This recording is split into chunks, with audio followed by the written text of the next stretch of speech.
Well, hello folks, this is Fat Guy Flies RC coming to you from the man cave. As you can see in front of me, we have the A-4 SKYHAWK from FREEWING 80mm.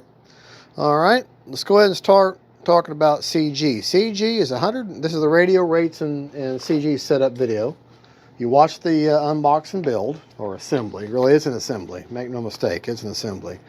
Says 195 millimeters back from where the front of the gun touches here.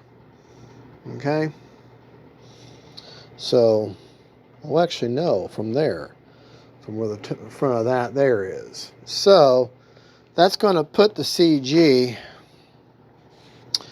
basically. I got the marks too far forward. See where I got these marks here? Really, where that seam, that seam is, right about there. So basically, just in from the front to here, right, put your finger right about there. So if you put your finger there, okay, of course the gear is down, okay, put my finger there too.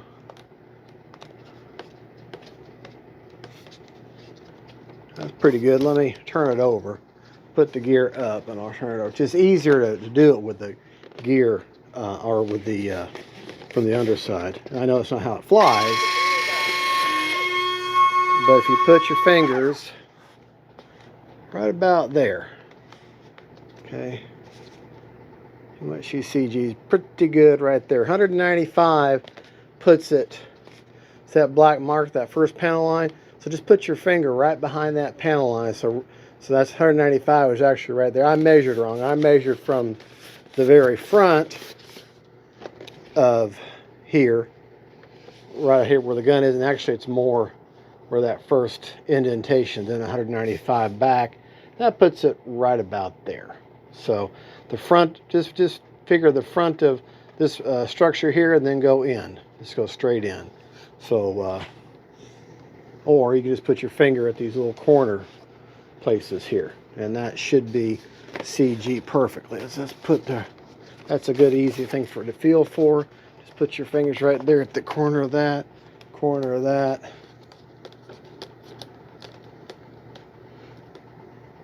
That feels pretty good. It's not drastically wanting to go up or down. That's pretty good. This plane, you want it to be slightly level to nose heavy. You don't want, this is not a high alpha plane. This is a plane that you bring in. Basically, you bring it in like this, and then right as you're about to land, you just do it's a tad bit of the nose up. This is not a high alpha plane. You're not going to bring this in like this. You're going to bring it in straight with the nose up just ever so slightly. Let them mains and then let the nose or the nose settle in. So 195, about 195 back, but from this plastic structure here. Not the front, but the plastic, 195 back. All right, well that's CG. The wheels are twist and turn. They do take a little bit of time. There's no doors involved, so that's good. So you don't have to worry about that. Okay. To get that CG, you're going to have to put your 5,000 as far forward as you can get it. And that's what Wesley, the product specialist at Motion, says. You want to have that 5,000 pretty much. There's a little indentation there, right there where the wood stops, and there's a little shelf there where the blue box and your receiver goes. You want to get as close to that shelf as you can get your 5,000, close to that shelf as you can get it. And obviously, if anything, so 4,000 would be here, and then 5,000, 6,000, but everything is close up on that shelf as you can possibly get it. Now I had to, if I would have thought about, if I would have moved my receiver in just a little bit, because I had to carve out just a little corner of that foam there, just so the receiver doesn't get in the way.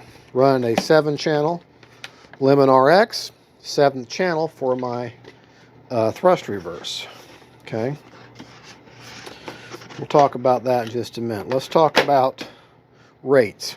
Now, luckily, they gave you spectrum, guys. We do everything in percentages, all right? Because that's how the spectrum radio is set up in percentages. Okay. For high rates on aileron, let me just get to where you can see it. Okay.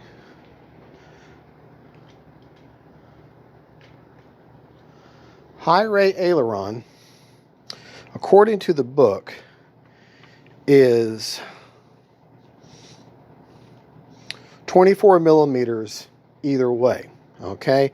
Well, on a spectrum, the high rate is 100%, and that's what that looks like. So on your spectrum, you're going to put in 100%. For low rate aileron, it says 18 millimeters either way. Okay, or 65%. So this is low. This is low rate. So you put in 65%. And just so you know, I've got 30% on Expo for every rate.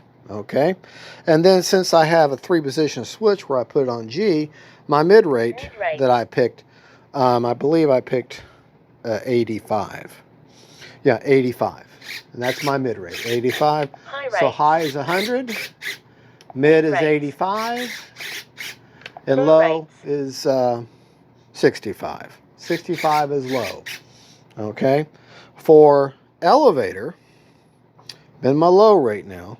For elevator, the book says 21 millimeters up or down. Well, that equates to 80% in a spectrum. Well, this is what low rate elevator looks like. Okay. For my mid rate, I picked 85.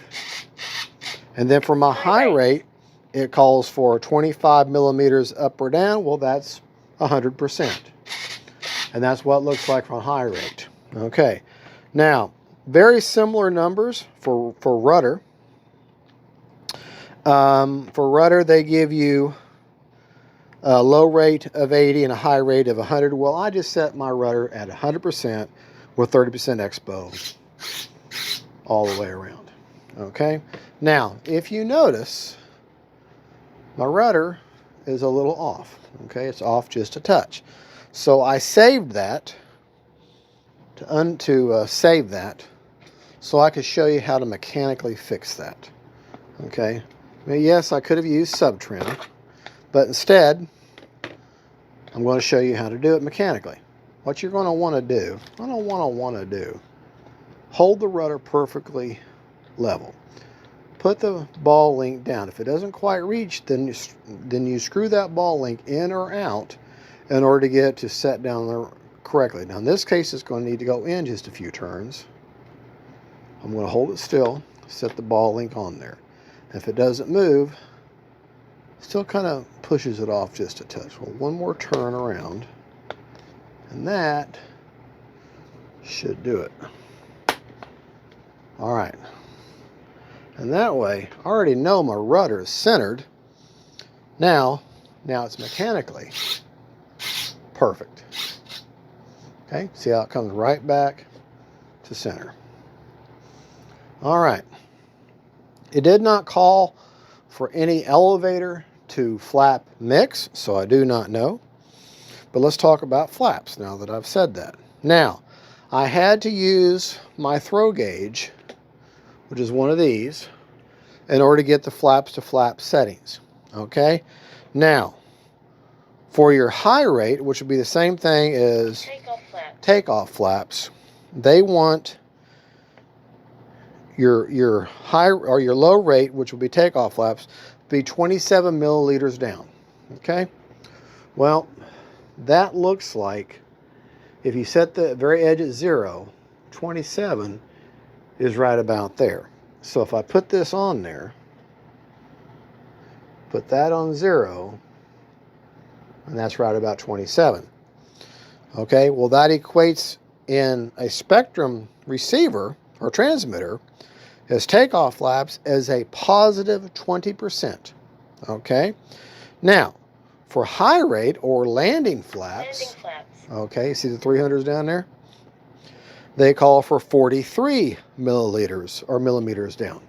43, if that is your flaps up, 43 is right about there. So if I put this on here, put that at 0, put the edge of this wing at 0, that's about 43. So that's perfect.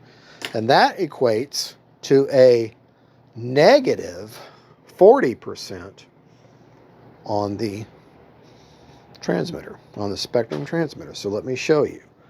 Okay. I don't have any flapped elevator mix in because it doesn't call for one. But look at that. That's what landing flaps look like. And that's takeoff flaps, and that's flaps up. So Takeoff flaps up are 100%. Takeoff flaps are a positive 20. Landing flaps. And then landing's a negative 40 on Spectrum. Okay. Flaps are up. I went in there and I assigned my, you can turn this gyro and the 7-channel stability receiver. You can turn the gyro off. I had that set to my C switch, which is the same thing as my aux 7, okay, or my aux 2, which is where my thrust reverse. So when I pull this down, Braking and gyro off. Motor is armed. that Be means careful. that means that it's going to go backwards. I can feel it up here. It also turns the gyro off because I'm landing. Okay.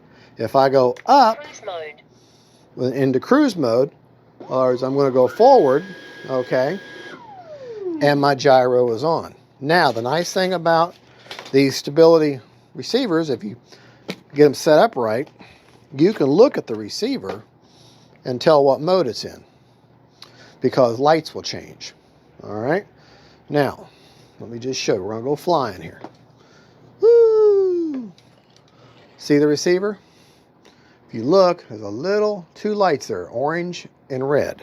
When I turn the gyro off and put it into reverse thrust, Braking and gyro off. see, it just changes to a solid red. But with the gyros on, Cruise mode. my normal flying mode, see that second little light appeared. You can kind of maybe see it in the film. Braking See and it? gyro off. See it's off? Cruise mode. Now it's on. All right. So when I'm flying around, my gyro's on. I'm flying, and then when I'm braking or landing, my gyro's turned off. While I'm landed, I don't need my gyro. Okay. Now, if I'm in flight and I think my gyro's messing up, I got the gains turned. And people say, what are your gains? Well, my gains are on a roller, so they're adjustable. If I turn the gains all the way up and my gyro's on, look at how much correction there is. Okay, that's really windy flying. Now, if it's starting to oscillate, okay, then I can turn on the knob, turn the gains all the way down, and now look at the correction. Next to none. Next to none. And yes, I do have the KM model afterburner installed in there. I know the plane probably doesn't have an afterburner in real life, but for orientation's sake, I wanted it. All right, well, we've covered how I've set the plane up for rates. I got a timer set for 3.5 minutes. We've talked about CG. We talked about rates. We've talked about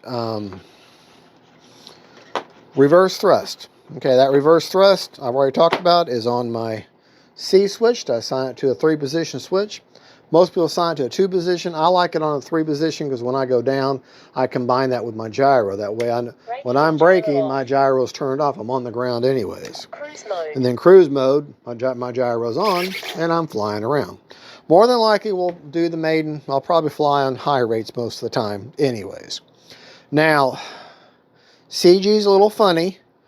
I'm thinking the CG, you know, is a little further back than the book. There's the way I measured it.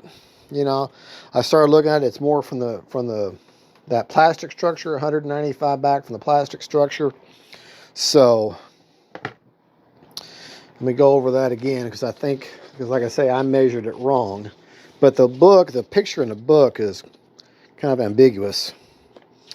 It tells you it's 195 back, but where it shows you at, it's not a very good clear picture of where you start your measuring back. But if you look right there, see where it's kind of like in the corner, where the 195 stops at the very base.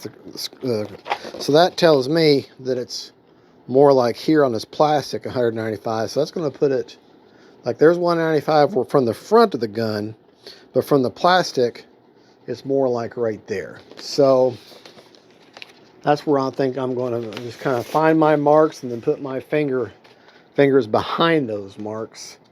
And that should be pretty good. Well, she's slightly tail heavy with the gear down. So that's actually okay, because that'll help you with landing. So let's take a look what that equates to with the gear up. So I put my fingers right behind there. Okay. With the gear up, that's pretty good. That's pretty good. Okay. I can live with that. Now let's look at it from the flying angle. Okay. So I'll put my fingers right there and right there. That's need to be able to go further out though. You can try to line it up to where it's further out on the wing, easier. And this is one of the older planes, so they don't have the CG on the plane, on the wings. That's not too bad. Okay. All right. Well, the only thing left to do now is to fly the plane and have some fun. If you're not having fun, there's no real point in the hobby. All right, well, folks, I think we pretty well covered it. I'm sure I left a bunch of stuff out. I didn't have to hooking up the one aileron. I needed to adjust it mechanically a little bit. We saw well, I did the rudder and the elevator. I did need to mechanically adjust the ball link in just a touch to get it perfectly straight. But everything looks bench trim. And like I've said in many of my videos, bench trim and flight trim are two different worlds. Bench trim is your starting point. This is the way you want to get it on the bench. Make sure everything's nice and level and straight. And then when you fly it, you'll know how she's truly trimmed. She's got suspension gear. And I've got one antenna going this way and then one going down straight down. So at 90 degrees from each other. She passed her range test in the garage, out in the driveway. And let's put the tanks just magnetically go on there. Tanks and missiles. I wonder how much that affects the CG. In theory, and they're just magnetically held on there. Now, Wes, the product specialist at Motion, said he likes flying it with the tanks on. He says it flies better with the tanks on. So we'll see. All right, let's see how that affects CG or how she feels. We'll go upside down first with the gear down. Put my fingers right behind it. Right behind it. Okay. Maybe slightly tail heavy with the gear down. Okay. Gear up.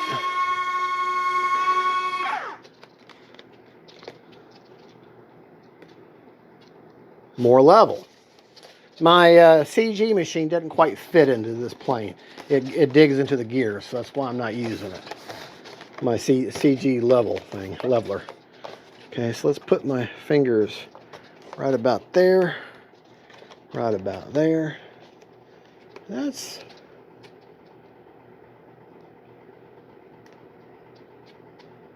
she's not really wanting to dip too far, maybe slightly nose heavy, just a little bit, but okay, I'm happy with that. Just right behind.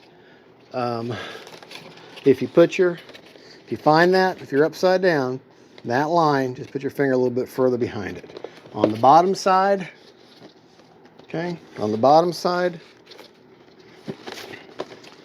find this structure here, the front here, and then just put your finger about right about there.